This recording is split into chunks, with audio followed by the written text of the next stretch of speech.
সাকিব তামিম দুইজন থাকলেই ভালো লাগতো। ক্রিকেট যত মানুষ হয় আর ফুটবলে যদি এরকম গ্যালারি ভরা থাকতো তাহলে আরো আনন্দ লাগতো। বয়সের ভারে নুজ্জ, দু চোখে তবুও তীব্র আকাঙ্ক্ষা, নায়কদের কাছ থেকে দেখার রোমাঞ্চ। প্রায় ৬০ বছর বয়স ছুঁই ছুঁই মরিয়মের জন্য এ এক ভিন্ন সকাল।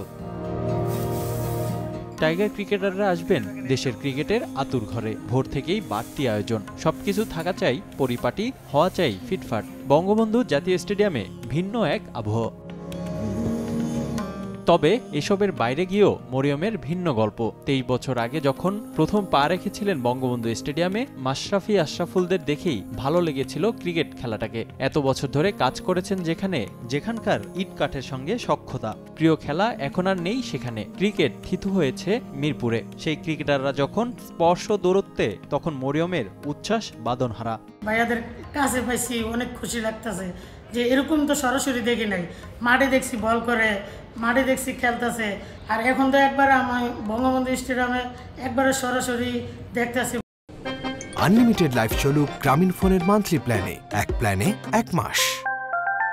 ফিটনেস টেস্টে প্রায় সব ক্রিকেটার উপস্থিত থাকলেও মরিয়মের চোখ এড়ায়নি সাকিব তামিমের অনুপস্থিতি। এদিন দুই সিনিয়র ক্রিকেটারকে পেলে উচ্ছ্বাস বেড়ে যেত বহু গুণে।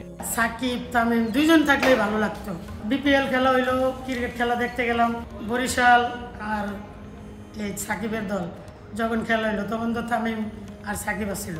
ফুটবল নিয়ে আগ্রহের কমতি নেই মরিয়মের। ক্রিকেটের মতো ফুটবলেও গ্যালারি ভর্তি দর্শক চান বঙ্গবন্ধু স্টেডিয়ামের এই পরিচ্ছন্নতা কর্মী। ক্রিকেট যত মানুষ হয় আর ফুটবলে যদি এরকম গ্যালারি ভরা থাকতো তাহলে আরো আনন্দ লাগতো।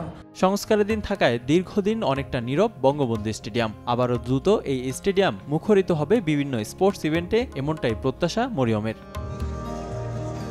রিফাতুল ইসলাম মিরন, সময় সংবাদ, ঢাকা।